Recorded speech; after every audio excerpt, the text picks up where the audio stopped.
My favorite people, welcome back to episode 22 of Into the Shadows. Tonight I have a special treat for my fellow Drops of Shadow.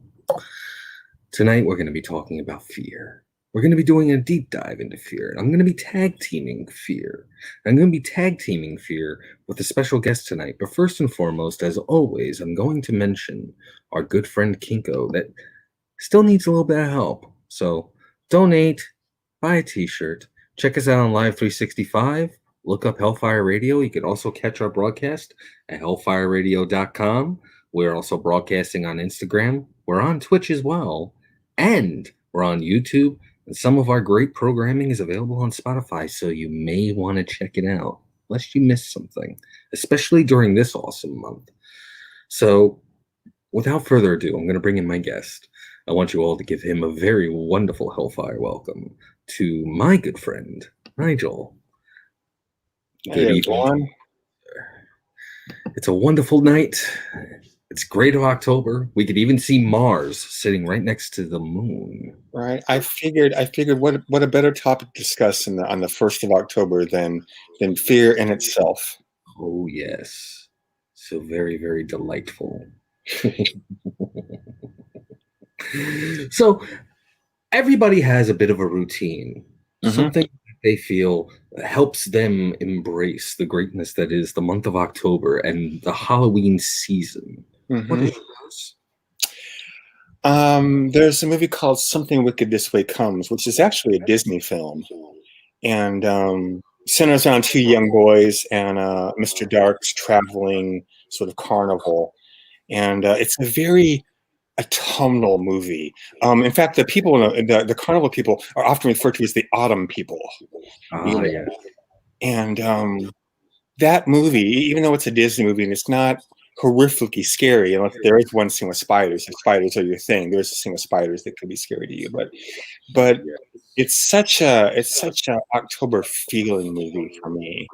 That movie specifically is one of the movies that I use to sort of kick off my my month. Yeah, it's always such a wonderful thing to see people's varying different, I guess you could call it, October rituals. You have the folks that suddenly buy mass bulk of candy just to torture their kids. I don't know what's wrong with candy corn. I like candy corn. Oh yeah. You know, I can't necessarily say I hate candy corn so much as I know that we're all still eating from the first batch that was ever made back in 1917. And it's still good. And it's still good. We don't know where nobody's made a Necco wafer in like 40 years. We're still eating those damn things. Yes. And I tell you, it's like, okay, this one has a taste of 45. I'll have a bag of vintage 45 candy corn, please. It's become 57 is a good year. Yes. I could say so. 80 though, something a little bit more newer. I'll take a full-bodied 80 candy corn any day of the week. It pairs well. And Carnival peanuts, like in my memory, they're soft, but in reality, Carnival peanuts are kind of a weird, not hard, not soft. It's almost an unpleasant texture, but damn, they're kind of good. Yeah, to some degree. It's like you're chewing on packaging peanuts, but at the same time... At the same time, you're enjoying yourself. Yeah. It's like it's a confusion in a compressed orange mass. It's nostalgia, I think. It's packaged nostalgia, and there's a part of your brain that no matter how bad something is, if you loved it as a child, you may still love it as an adult. Yeah, like the stamped Mary Janes that you could break your teeth on. Wrapped in the yellow paper that you know is still going to be on there no matter how many times you try to unwrap it. Right. Into it, you lose an incisor. Every time. An hour later, like, you know, it's eat it now and go to the dentist later. Yes. Or eat it now and then about a good 30 to 45 minutes later, you still feel a piece and you're like, yeah, there it is. Oh, there it is. It was grape. That's what it was. I forgot what I was eating. Gobstopper. I like the caramel squares. The caramel squares, you know, the little, the rocks caramel square. Oh. Yeah. Used to love switching those over I would break into my sister's Whitman sampler, Ah, purposely take out the chocolate coated butter toffee thing and throw uh-huh. that in instead, and then just eat the chocolate toffee. It's great. I don't know about you, but I grew up in an era where we went trick-or-treating after dark. Mm-hmm. So I mean, Without parental supervision. oh well, I grew up in the country, so we didn't have sidewalks or street lamps or anything. So my mother had to sort of drive us down the street. We hit 2 or 3 houses and drive up a little ways in the next 2 or 3. So my mother always had to go with us because we had, like I said, no sidewalks, no street lamps, no nothing. I grew up in between 3 cornfields, literally, in fact, in southern Indiana, and you'd put on that plastic mask that only covered the front part of your face and had the string that would go around your ears and to the back, and you had this plastic raincoat type costume that you'd put on. It would be Dracula or Frankenstein or something. Oh, I remember that, the polystyrene Yeah, plastic that right, on, and the pressed mold mask. right. The Yep. edges could actually remove your face. I think that's where facial replacement surgery was inspired. Put the old mask on somebody, held together by the industrial rubber band that always seemed to snap off, that was only held on by 2 staples. Oh yeah, 2 staples, one on each side. All right. With the sharp part of the staples on the inside. Yes, of course, because that only made sense. Yes, because Halloween's pain. You know. Oh, So Lord. I do have something I am afraid of. Oh. Centipedes. Centipedes creep me the hell out. And house centipedes, here's a little fact for you. House centipedes, if you ever smash them, they turn into dust and legs. It's like there's nothing there. They're animated dust and legs. And I read up on them once. Mm-hmm. House centipedes have 15 pairs of legs. Okay? They are venomous, but they're only venomous to really, really small insects. They pose zero harm to people whatsoever, other than the fact that they look creepy as hell, and they eat earwigs and spiders and dust mites and all these things that we don't really want in a house anyway. So technically, they're actually good to have in your home. If you've got a house centipede in the home, it's eating the earwigs and small spiders and things. But here's the messed up part. Mm-hmm. The way that a house centipede kills its prey, it has, as I said, 15 pairs of legs. It holds on to its prey with the first 2 pairs of legs, injects the venom into its prey, and then, I swear to God, you can look this up on Wikipedia, it beats its prey to death with the 13 pairs of legs that are left. Oh, it is the brutal hardcore. They pose zero threat to people whatsoever, but they look creepy as hell, and I don't like them. And I'm like, if God wanted something in my house that killed dust mites and earwigs and little spiders and things, and didn't want me to kill it, he'd make tiny little microscopic sheep. They just sort of hop around with big doe eyes. That'd be great. Oh, look, it's going to kill a thing. I'd be fine. Yes.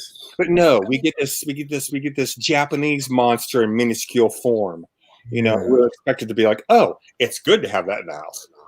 Oh, and and the thing is that their jaw, their bite, while yes, its venom doesn't really harm anything bigger than a dust mite, its bite legitimately is one of the most painful bites in the insect kingdom. Wow. Yeah, screw that noise. Yeah, it's the ultimate catch-22. You want it around to take everything else out. Yeah. And any kind of centipede, I don't care. It's not just a house centipede. Any kind of centipede is just gross to me. I'm out. Noping the heck out. And then you've got the really big fuckers. No, thank you. The round ones with all the... Oh, the millipedes. Oh, screw that noise. Oh, yeah. Millipedes, they are like... I don't get it. I consider those stretched potato bugs, because that's really what they look like to me. They're rounded up top. I'm sorry? Too many legs. Creeps me out. Yeah. Well, 8 is too many for me. I see a spider and I cower in a corner. I didn't have a fear of spiders for the longest time. And when I was young, a spider landed on my knuckle. And it was just the Where's the camera? It's just the size of my knuckle. That knuckle's got a bruise on it. It's just the size of my knuckle. The little legs going around. I looked at it. It's like, oh, look. And then the fucker bit me. And I'm like, yeah, I'm done with these. Yeah. My fear of spiders originated when I was about 6. I lived in a basement apartment in Jersey City. Ooh. And my uncle, as a bit of a punishment, he was about like maybe 22 at the time. He put me in the storage closet at the end of the apartment. And if it's a basement apartment, basically a storage closet is a cinder block room with one dangling like torture light bulb. Torture bulb with the chain pull? Yep. Now you're 6, you can't reach up and pull that light. No. So he pulls me in there and he locks me in for 15 minutes. 15 hellish minutes. I cowered in the corner in the dark. I felt things on me. I didn't realize how many things I felt on me. Oh, God. He did not realize, and I did not realize, that in that room was a spider's nest. And on top of that, I decided to sit right next to it. So when he turned on the light, oh, God, I was covered from head to toe. Did you ever do it again after that? Well, when my mother visited me in the hospital from all the bites I got, she kind of read him the riot act, and that is putting it very mildly. From that point forward, it was so much of a problem. They had it on my psych profile in the military. Wow. And then a couple of my troops that I was the supervisor for. This is what you don't do to your boss. Find out what their phobia is and try to screw with him with it when he's armed. They came at me with a jar with a desert tarantula. Oh, no. Nope. And tried to give it to me. I had my M4 right next to me. For those of you that don't know, the M4 is the modern military equivalent of an M16. I had a full clip. I immediately racked the son of a bitch, sent the bolt forward, took it off safety, and pointed it at them and told them to get that fucking thing away from me. Something you don't do. I did not get disciplinary action for that because they realized he's terrified of spiders. You assholes knew it, and you still did that? Yeah. I'm not fond of snakes, and I don't know if I told the story in the last thing or not, but I was doing a Snape Q&A in California, and at the end of the talk, everybody queued up in line to get their photos taken with me. When I say everybody, I mean the auditorium queued up in line. Understandably. And I was there for another half an hour to an hour, easily just taking photos. And these 2 boys came up to me and very not stealthily, but just it was like natural to them. They just put a snake in my hands. And I am, despite the fact I'm Slytherin, I'm not terribly fond of snakes. And I'm trying to be cool, I'm Snape. I'm trying to be ever so cool about it. And they put the snake in my hands, and they go to take a photo with their friend has the camera, and they go to take a photo, and that is probably the best job of acting I think I've ever done in my life. I was so calm and composed. They took 2 or 3 photos. I handed the snake back to them. They left, and inside I was crawling. Oh my God. Inside I was like, holy. And then I thought, these people sat in an auditorium for an hour, listened to me talk, got in line for another half an hour, 45 minutes, all the while with a snake. That's something. They felt that comfortable with it. Hey, I mean, some snakes I can understand fear being behind. I've been this far away from a coiled up full male adult diamondback rattlesnake and didn't realize I was that close to a full-grown adult diamondback rattlesnake. Wow. Did not realize it. We were clearing out some cargo at the back of our squadron building, lifted it up, and we thought it was a cargo strap. Mm-hmm. And we kept stepping over it like it was nothing. We're like, okay, we're going to leave it there, whatever. We're just loading some stuff out to the back of the truck, clearing out old equipment. Yeah. And then we're getting ready to hop back into the truck.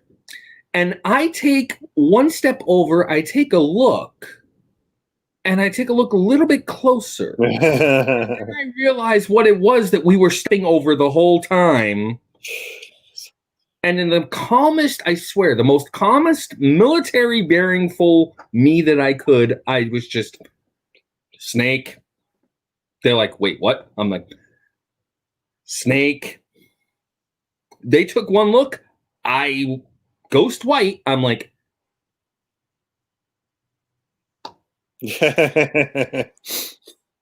immediately animal control came by. They said it was the largest snake they had ever found on the base. And this is a base in the middle of the south central New Mexico. Oh, wow. A base twice the size of Rhode Island. And Wow. It was the largest they had ever come across. And it was asleep.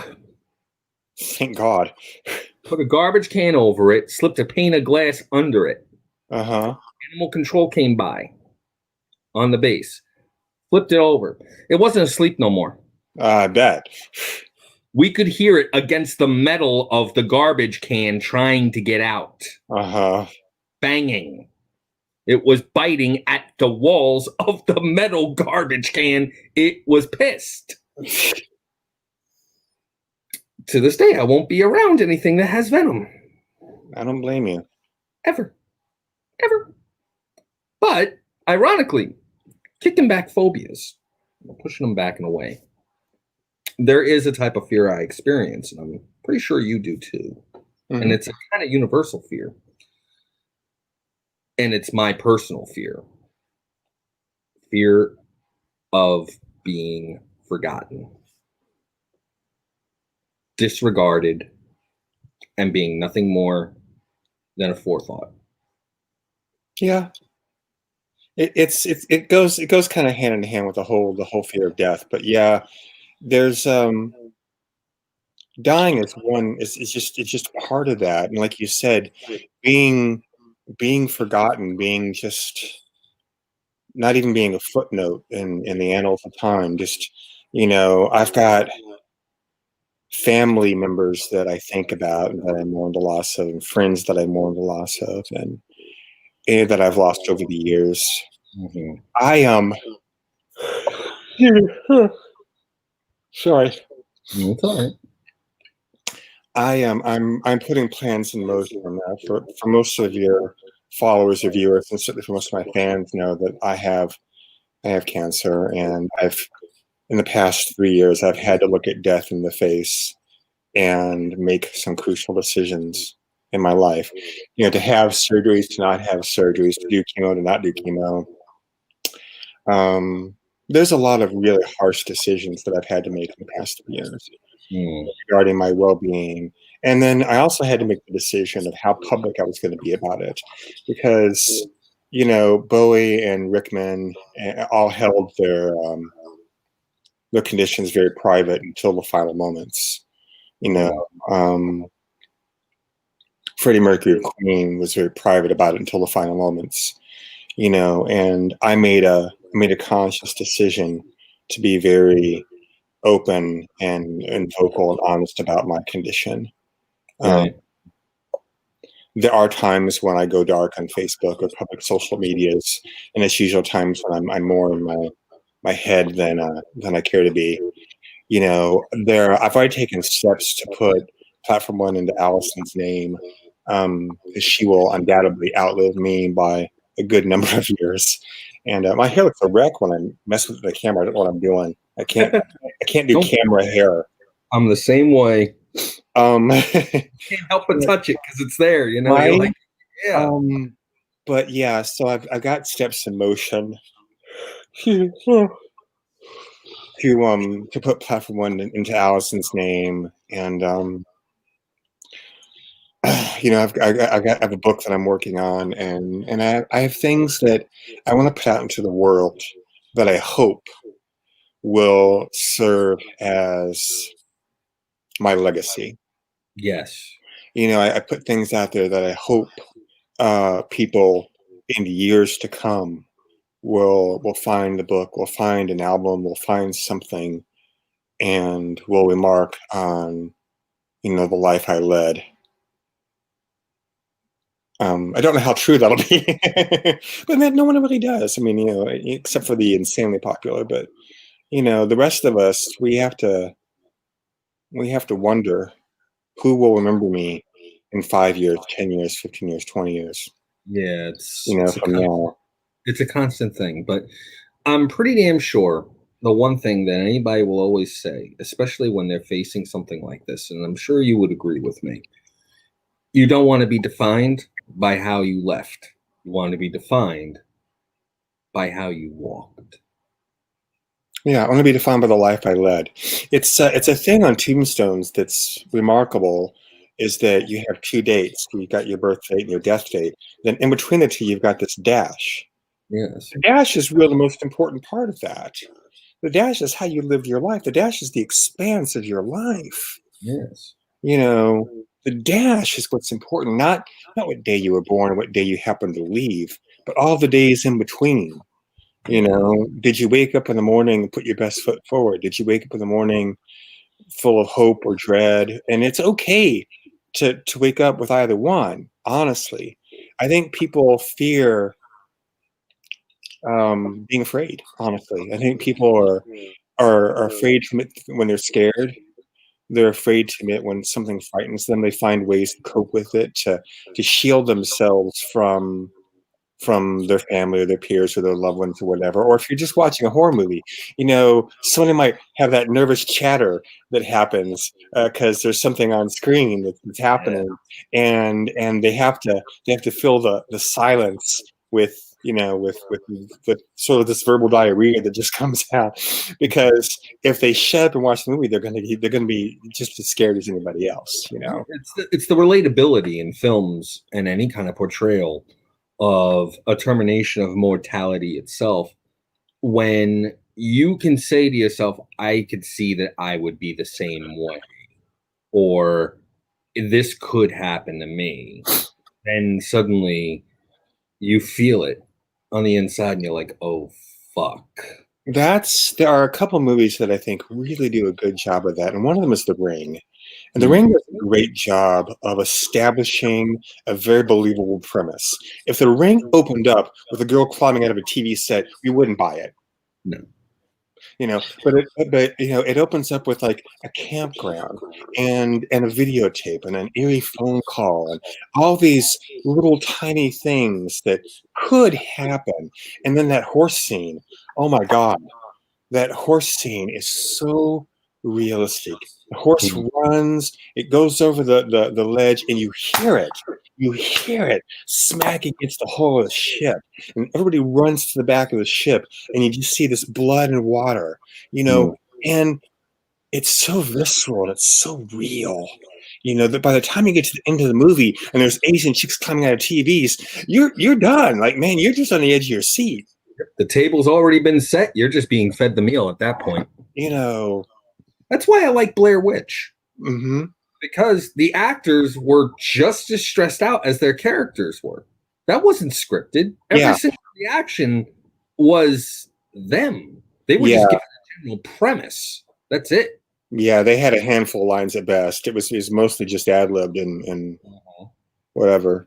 What's your take on that? You think it was the boys that killed her, or do you think there was something supernatural? I don't know. I'm not the biggest fan of Blair Witch, and Allison is. She's a huge fan of it, and I'm not. Um, it the media, social media surrounding the release of the movie was, in my opinion, scarier than the movie. Right. They built all this hype up to where you thought it might be real. And Yeah. you weren't quite sure watching it if it was real or not. And of course, it was just a film, and none of it was actually, supernatural. But you It went in was with sort of belief. It was the movie. It was the first movie to ever be marketed through social media. Yeah, yeah, and it also spawned the found footage genre, which I got to tell you, I hate. Oh, It's 80% shots of the dark and the ground. I'm just so done. I mean that comes down to whether or not they're relying on the actors to be the cameraman. There Yeah, are some found footage stuff where it's static cameras, and that's why I like the Paranormal Activity films, especially the first one. the first one was actually good, but they blew it when they made sequels because they ended the first one. Mm-hmm. You know, was it supernatural? Was she possessed? You didn't know all this weird stuff was going on. But then when they came out the all the following sequels, in my Mm-hmm. opinion, it got less and less supernatural and more just people Camp. behaving badly. Yeah. I mean, have you seen the multiple endings to the first one? Yeah, Yeah. I liked the police ending. yeah, that's a good one. That one makes it a lot more realistic, and they could have ended the series. They could have Oh, ended it right there. they really Perfect. should have. The first one was great. Yeah. That's the problem with Hollywood is they have an idea and then they just trump down, like they just double down, thinking that the idea will carry on for several films. It's my problem with like The Woman in Black, which I think is a phenomenally great movie. The second movie is good, but they forgot to make a horror film. It's like it's a good film. They forgot that it was supposed to be scary. Um, I mean, there was ironically almost in the same field. You mentioned Woman in Black. I mhm. think of a movie from the '80s that I saw when I was younger that actually scared me. The Lady in Lady in White. White. Knew it. Oh my Yeah. God. That scene when he's locked in the closet of the school. Oh my God. And the first time you see that ghastly apparition, oh Mhm. God. I watched that movie back in 1990. I think I wasn't 21 yet. And me and my friend, he worked at a video store. He would come home every night with like 2 or 3 movies. We would Mhm. watch horror movies all night long, and we watched that movie. And it was so good. And that's another autumnal movie. Like it starts off as sort of idyllic, sort of like Midwestern Americana, sort of Mhm. feel good atmosphere. It's autumn, the leaves are changing, and it has a good atmosphere to it.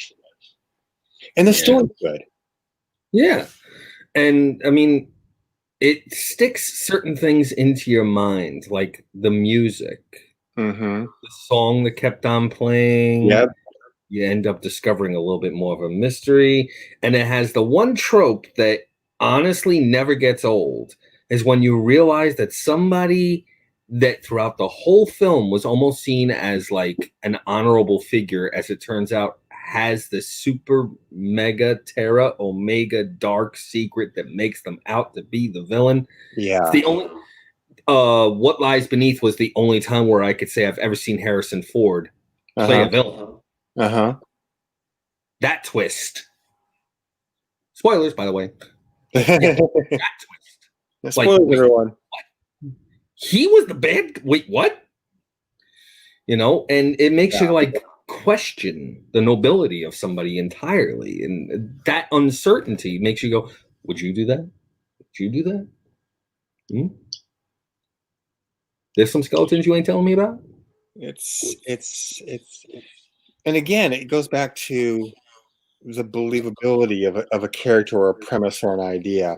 The more Mhm. you vest into it, the more it's going to affect you. The more the fear aspect becomes tangible, becomes something you can grab a hold of or grabs hold of you, and becomes this sort of thing like Mama. Mama is a great movie based off of a brilliant short. Mm, If you've ever seen the short, for those of you, the short is somewhere on YouTube. You can look it up. Um, mm, but the Guillermo del Toro Mama movie is such a good movie. And again, it starts off with believable premise, believable characters. mhm. Um, Hitchhiker's Guide to the Galaxy reference in the film. Check it out. You got to find it yourself. I'm not telling you. Um, you know, Yeah. and then it becomes a supernatural, haunting thriller of a movie. Like that scene where the older girl is getting more comfortable, and she takes off her glasses because she knows Mama doesn't like her to wear glasses. And you think she's in the bedroom playing with her older sister, and you see the younger sister, and you see the younger sister go by. And then you see the blanket up in the air, and you're like, Mhm. "Oh fuck!" You know, it's oh, Mom, such a good movie. Oh, It is. Here's an interesting film, and it was a decent adaptation to a story and a mhm. good lengthening, I have to admit, and it has a relatability to it. 1408. I liked 1408. I didn't like the end of it. It ended a little. It ended a little cheesy for me. But multiple endings. It did. But the overall feel of the movie was good. Oh yeah. Which ending did you see that you feel is the best? I was too CGI for me. I forget what it was, but it didn't mesh well for me.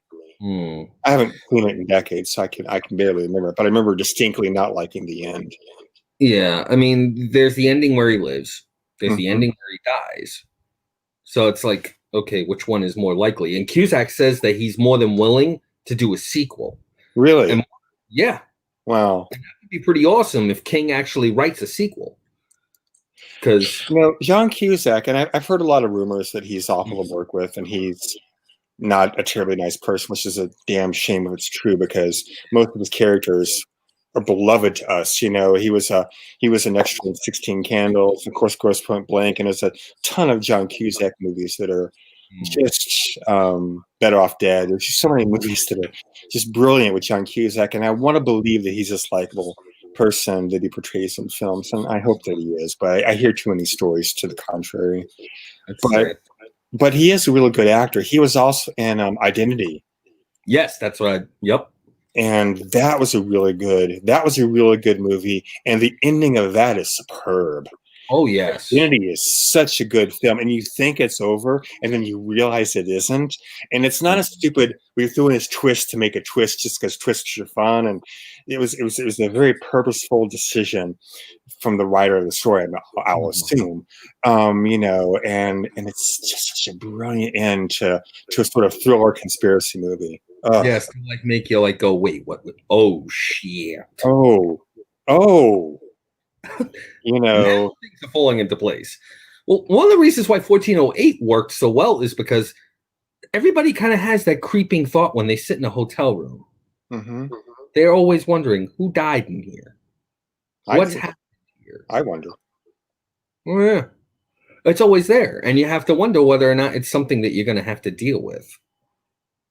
I mean, that whole narration that he gives when he's first in there, he's like, "How many times have we been here?"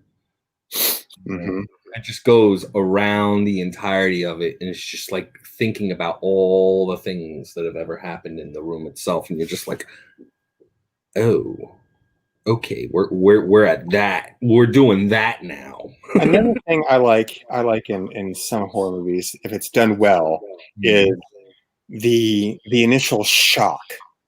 Some horror movies start off with a horrific scene right at the onset, right at the beginning, just out of the gates. Boom, Saw, huh? Saw. Saw Ghost Ship. Mm. Oh my God, just right out of the gates. A Suicide Club, which is I think a Japanese film. Um, there's a bunch of young Japanese girls on a train platform, about 30, 40, and they all jump in front of a train. All of them. All 30 of them jump in front of a moving train. And it's just blood and splatter and gore, and you've got to figure out why and everything else. It's, Nine Gates. yep. There's just some movies that start off with such an incredible shock scene. And they always stick with you with some of the most, I guess you could call it, I don't know if it's sometimes it's just the imagery of the film. hmm Sometimes it's just the name itself. They the moment that you hear it, immediately you think back to every little thing. With the Saw series, though, it's the music, the I did theme. not like the first one. Um, Mhm. but I think it's either the second or the third one. The one where the boy is in the safe, the police The officer goes second in the one. safe. Is that the second one? Mhm. That's my favorite one of the series because Jigsaw tells him, if you stay here and talk to me, you'll see your son alive. And he just Mhm. can't do it. He just can't do it. And if he'd have stayed there, He'd have seen his son alive. Yeah. Have you seen all of them? I have seen. I own, I think, 3 or 4 of them. Yeah. I have. I did see the last one. And you know what? I like the last one. Jigsaw. Maybe, yeah. That one was that's a prequel. Twisted is Yeah. nothing. Yeah, Yeah. that's pretty cool, and it's done well. I want to actually, when I actually get the time, I'm purposely going to edit all of the films and get all of the flashback scenes and purposely edit them together so that we can have a chronological set of things as it is. The things that put the other things in motion. Into motion, how some characters from some of the films, as it turns out, were disciples of his throughout films, and you can see them like behind the doing shit. And it killed me when they decided to postpone Spirals. Have you heard about that? Oh yeah, I watched the first one. I think, and I own one of them. No, Spirals is Yugazi, the follow-up film that's done in the Saw universe. It's the one that Chris Rock wrote. Okay, I'm thinking of Yugazi. I'm thinking of a Japanese film that's also called Spirals. But go on.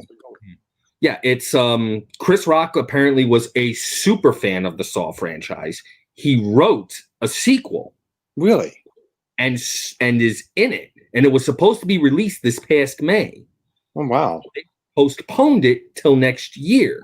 And when you're watching it, you're like watching the trailer, you don't know it's a Saw movie yet until all of a sudden they say, this is kind of reminding of those old Jigsaw murders that happened back. And then the music kicks in. And it's called Spirals from the Book of Saw.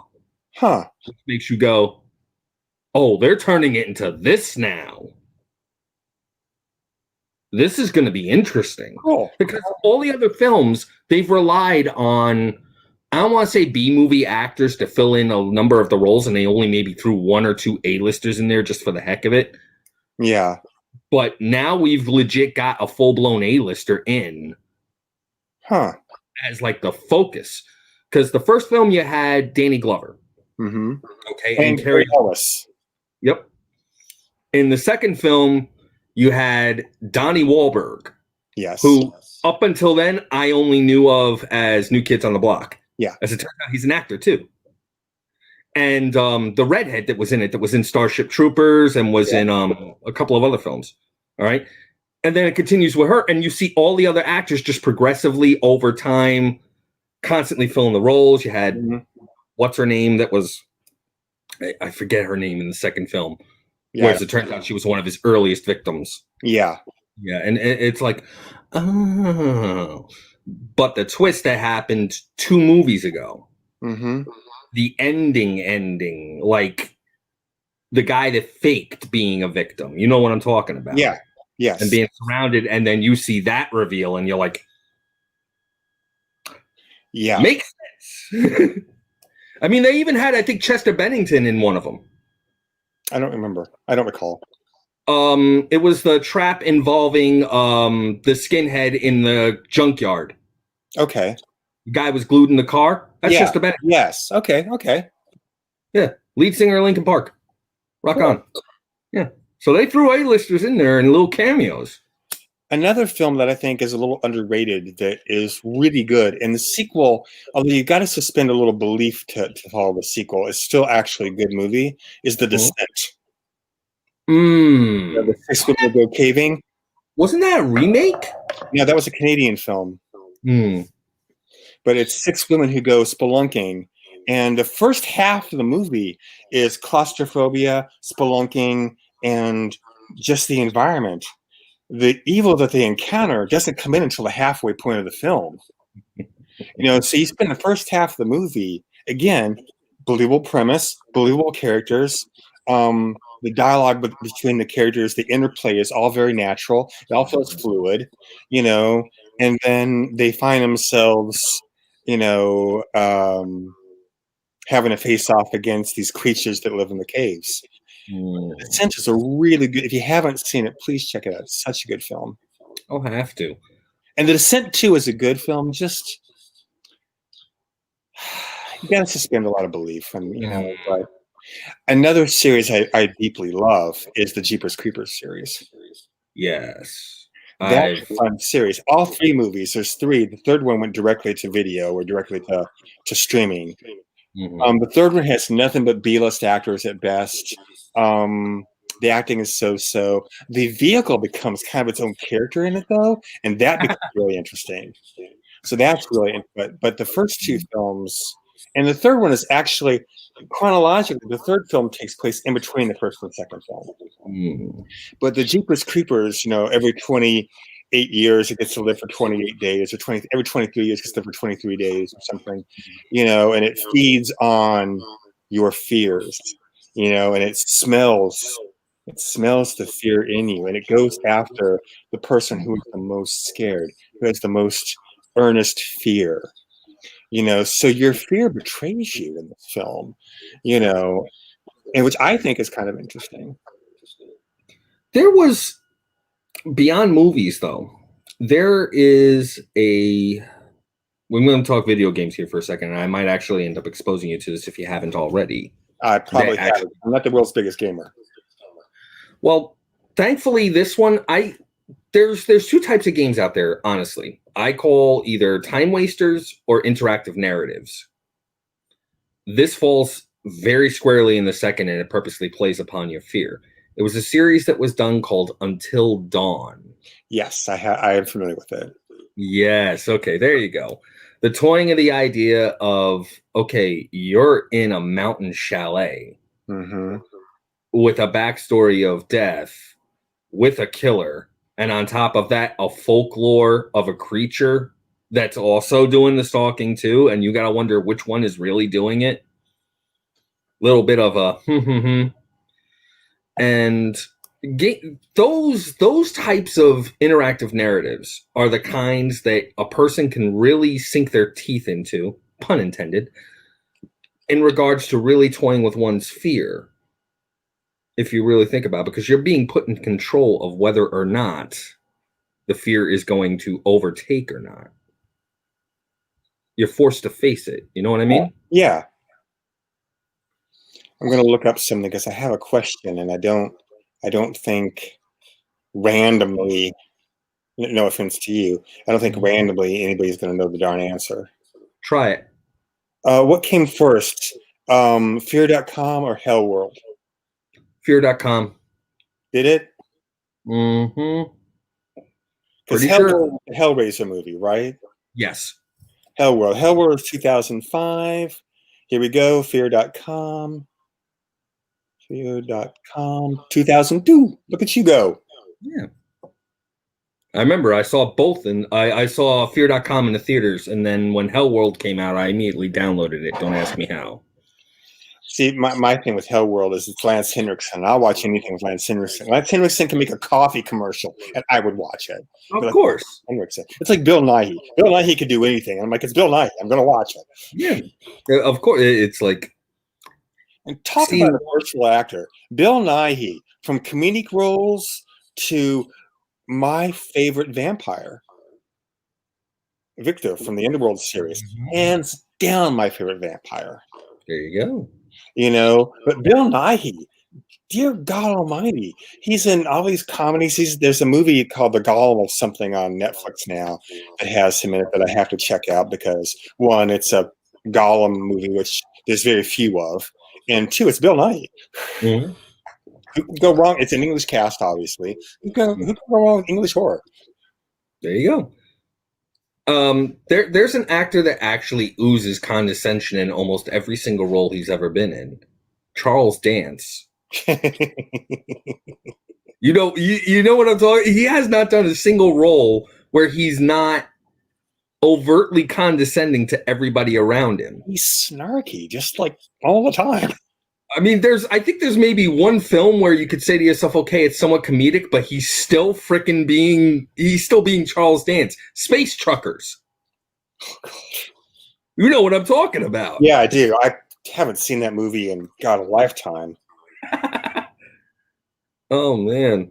Worst vampire ever played? Who? Andy Warhol. Oh, God. Oh. Yeah, that is bad. That's just bad. Oh. Yeah, that was probably one of the worst vampire movies. I mean, there is certainly a contender, though. Oh, what is that? I'm looking. Rutger, I'm looking on IMDb because I want to find out something. And what? again, okay, you know what? I'm just gonna ask you. I can look under horror films. Yeah, Check that out. technology. You were not in that. Stop it. I want to look under you, not just random films.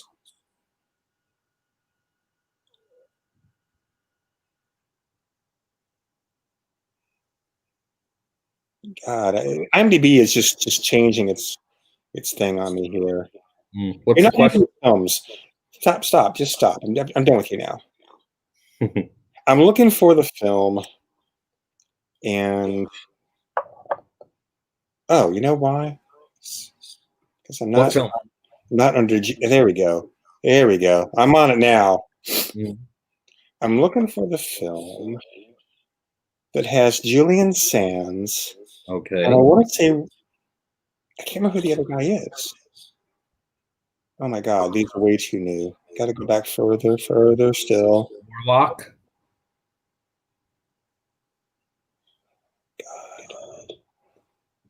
Is it Warlock? No, it's before. It's not Warlock. It's a vampire movie, and it's also I think Sherlock Holmes. And I can't remember the name of it, and I'm gonna. God, you do a lot of movies, buddy. That was a great movie. Rose Red is a great miniseries. Just Oh God, wow. yes. And the prequel, The Uh, Diary of Ellen Rimbauer. yep.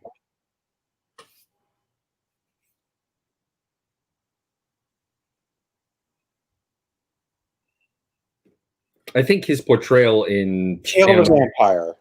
I'm sorry. No, that's not it. That's. I know what that is. Hmm. That's not it.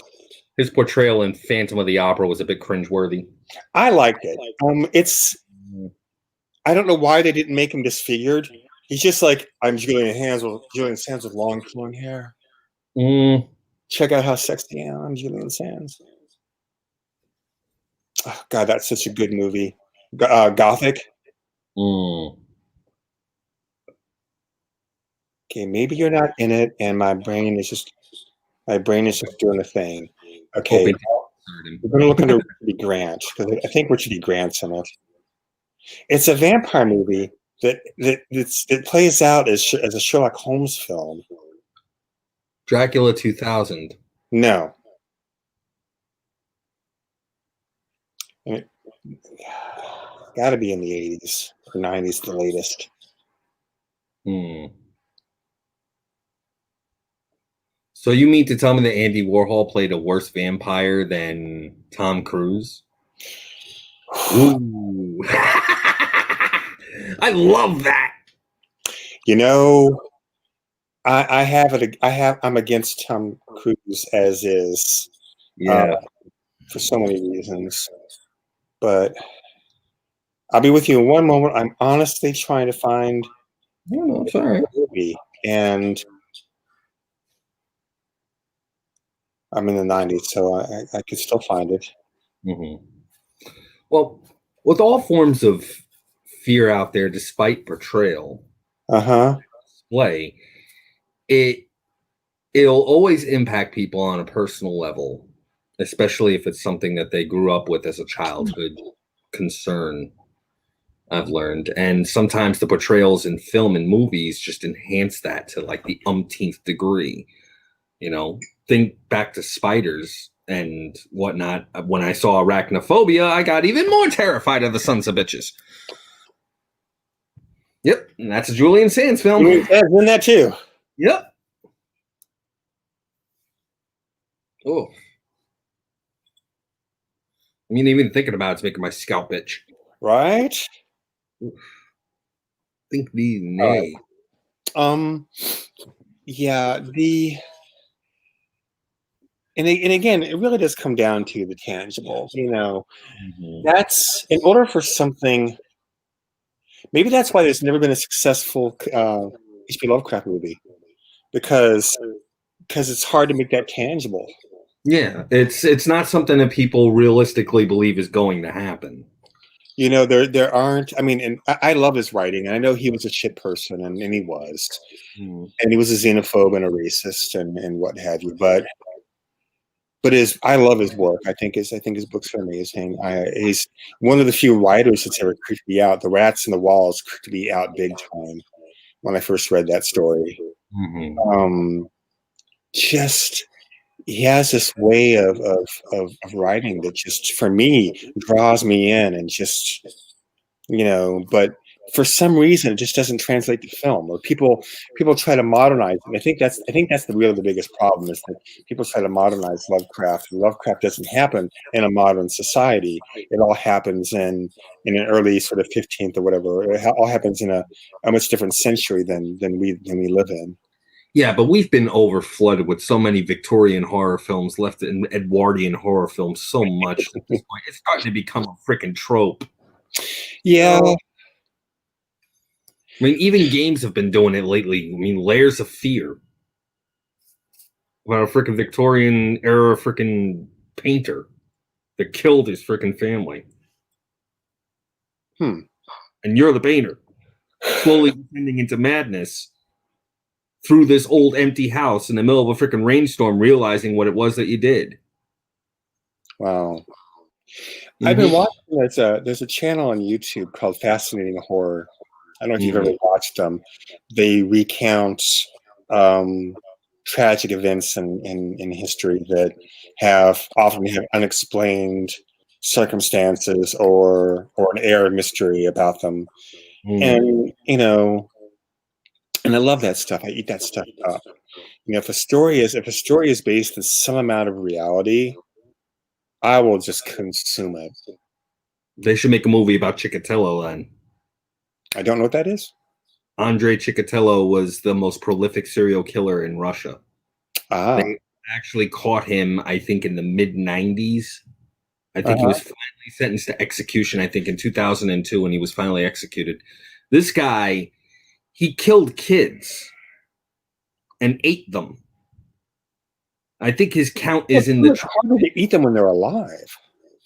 I think he also ate them when he was alive, when they were alive too. He was that freaking. He was Ah, an. He was the Albert Fish of our generation. wow.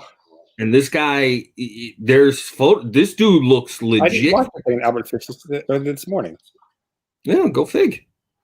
It's that prolific where somebody at least took a look at him. Was it And H.H. Holmes that had the house in Chicago? yes, the Murder Yeah, Castle was in Chicago. yeah. There's a quote in. Come on, Nigel. There's a quote in the movie. They're on a plane to go to Paris. Final Destination. There we go. There's a quote in Final Destination, the first one, when this kid is giving a speech at the sort of mass funeral for the 20 some odd students who died, and Mm-hmm. he says, we always say that death could happen at any time, but we always believe that it's some far off, unknown event in the future. We never think that a series of events have been put into place that very morning that will lead to your demise. I'm paraphrasing. I'm not quoting directly.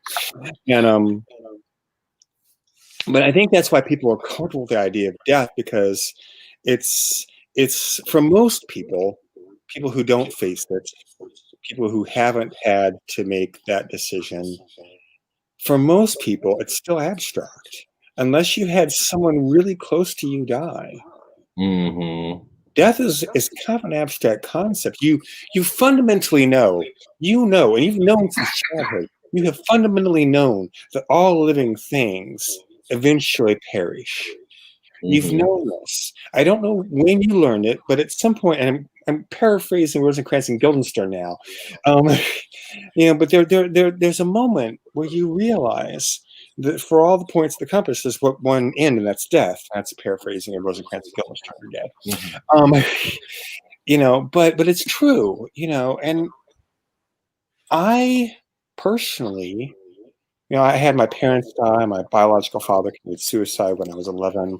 Um, I spent a lot of time in funeral homes as a kid because I was adopted by my grandparents. So all of my relatives were one generation older than they should have been. So when I was younger, they were all twice as old, and dying. So I spent a lot of time in funeral homes as a kid, which is a good thing.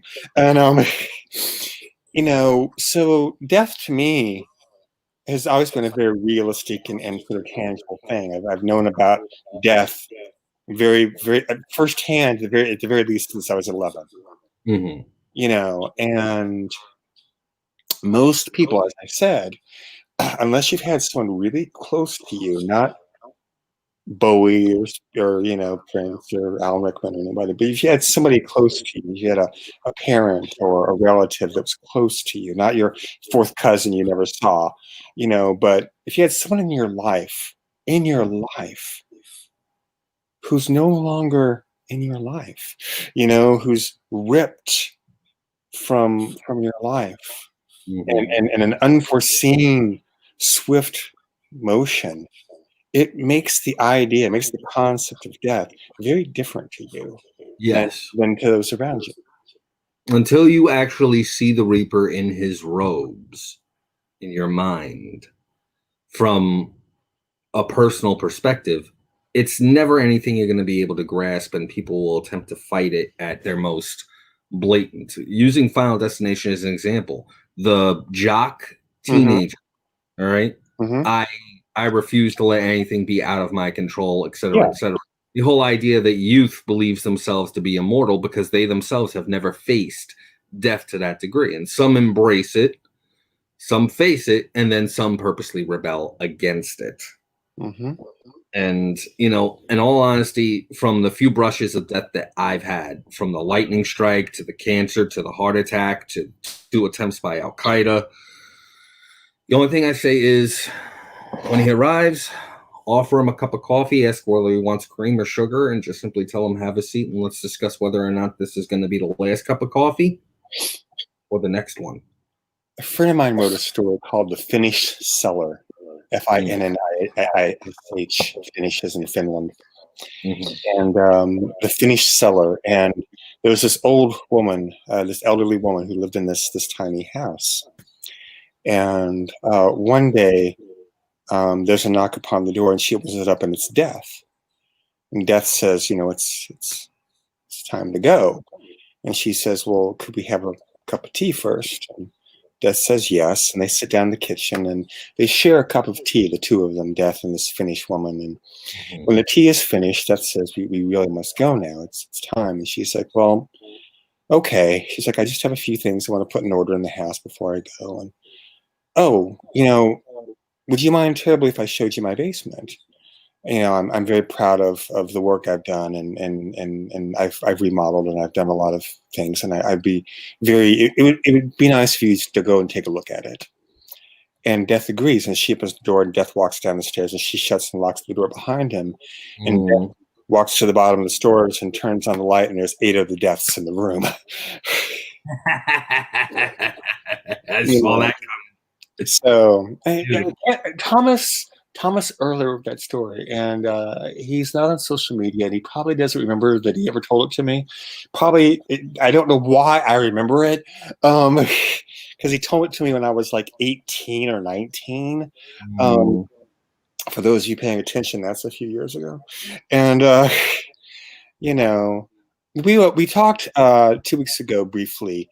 And the one thing I want to touch on before we wrap things up tonight is the desensitization of horror and how things don't scare us that really should, and like zombie movies, like we all see The Walking Dead or Night of the Living Dead, Return of the Living Dead, Day of the Dead, Dawn of the Dead, Dusk of the Dead, Disco of the Dead, Go to the Dead, Rave to the Grave, Bob Geldof of the Dead. I made that one up.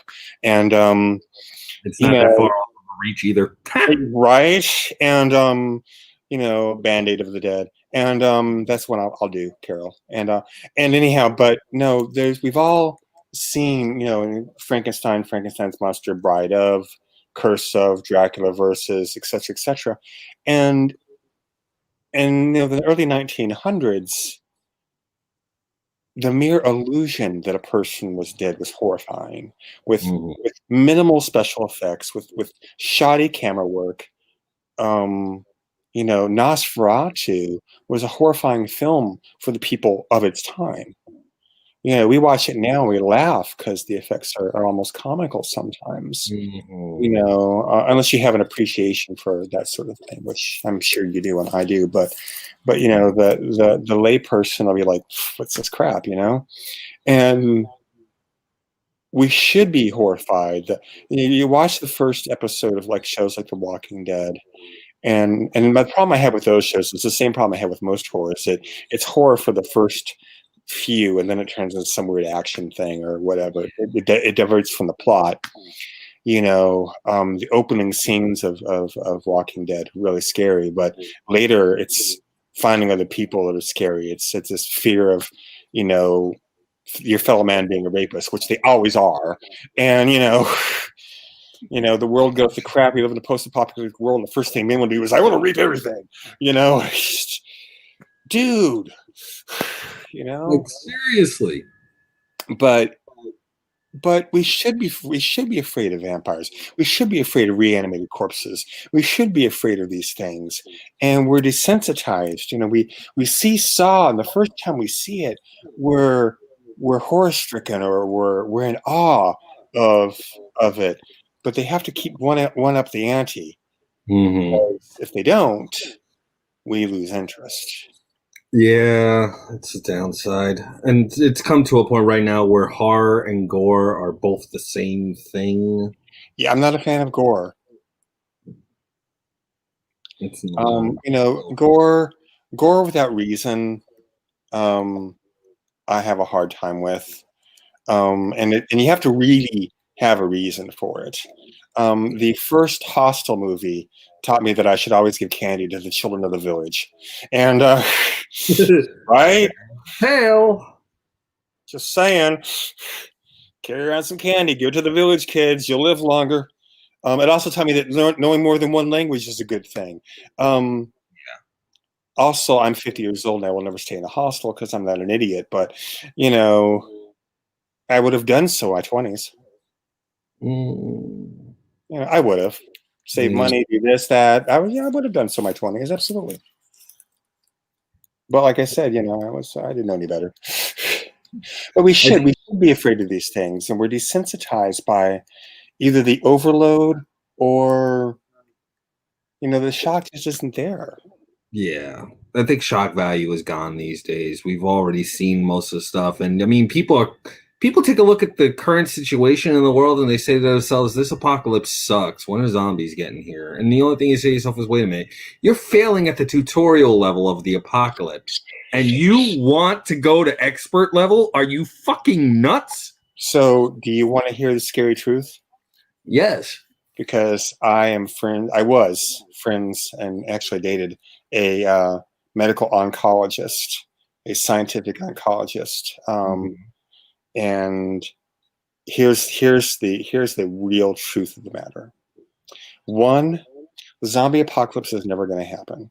Zombies are never going to happen. The ideology behind zombies is ridiculous. It's ridiculous. The math is wrong. Zombies are never going to exist. You can just quit building your zombie fortress now. The zombie apocalypse is never going to happen. But that's not the scary part. Here's the scary part. She worked at a certain degree of security clearance, and all those diseases that you think are gone aren't. They're in a vial somewhere, because every time they work on them, and the director says, when you're done, destroy the sample. A month later, they say, do you have this? Because we need to do something. They always have it. They never destroy it. All those viruses that you think are completely exterminated or gone aren't. Most of them still exist in laboratories somewhere. And point three, and this is the really scary one, the rage virus, 28 days later. A virus like that could actually exist, could actually happen, and could actually manifest. The only difference between reality and fiction is the incubation time. Because in movies, incubation is a matter of seconds. You know, you get infected with some blood and your brain freaks out and you've got to kill somebody now. Yeah. Whereas, you know, this incubation period would be more like a flu, it would take a week or so. But the reality, the rage virus, is that it very well could exist. This is from an It's a little disconcerting. I mean, I asked you if you wanted the scary truth. oh no, that's the I like disconcerting. It keeps a person's guard up. I mean, oof. Well, folks, does bring us to the end of tonight's broadcast, and I'm glad that we were able to end on such a very interesting. I'm sorry? Were there any questions? Did we miss anything? Not really. I mean, a lot of folks kind of plugged in and reacted to us more than anything. I mean, does anybody have any questions, comments, concerns, complaints, cash payments, any questions for Nigel? I'll be happy to relay them to him since he can't see the chat directly. I cannot. Yes. Well, we got a couple of people that are saying this was an awesome episode, and I'm happy to hear that. Good.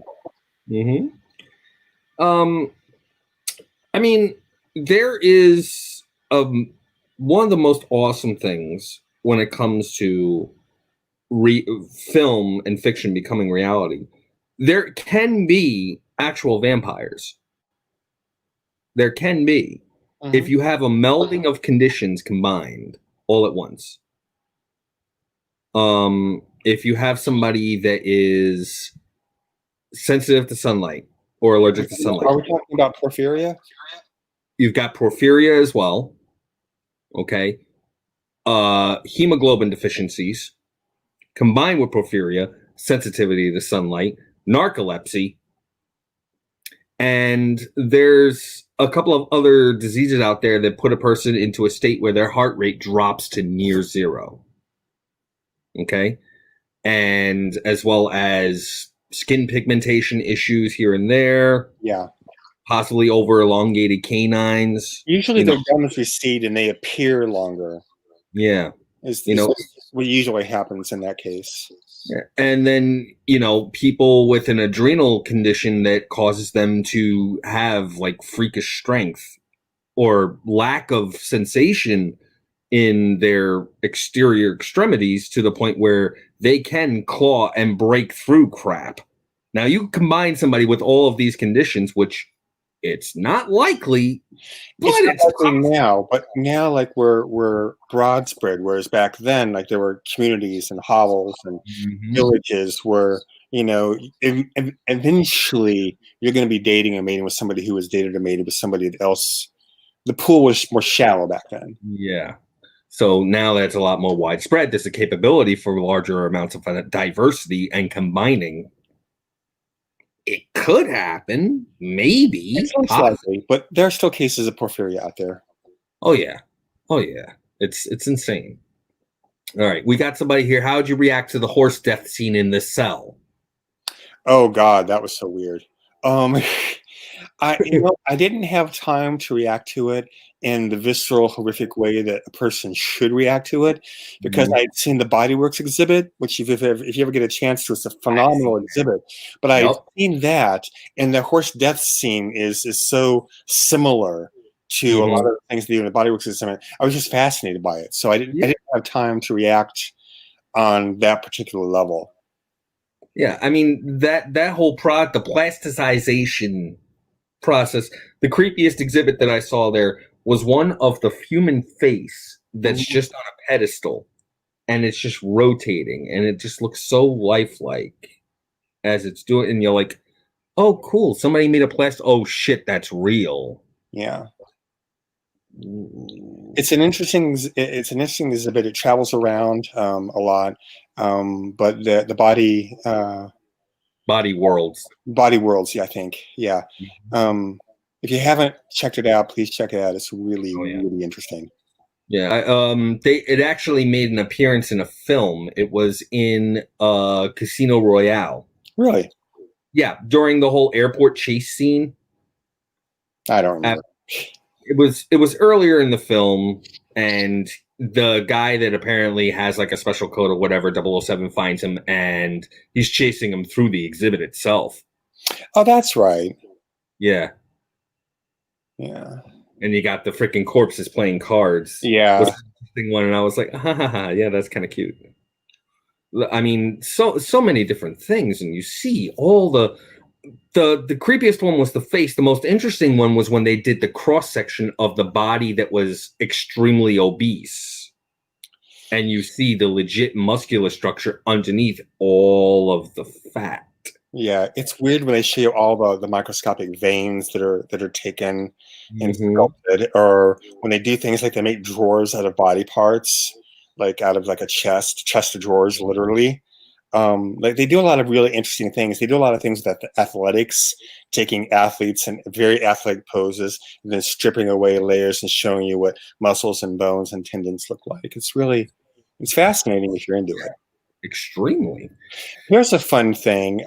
Carol had me do a Rorschach test once, and one of my answers was very disturbing to her, and she questioned me on it afterwards, and I had to explain that it was reminding me of an exhibit I saw.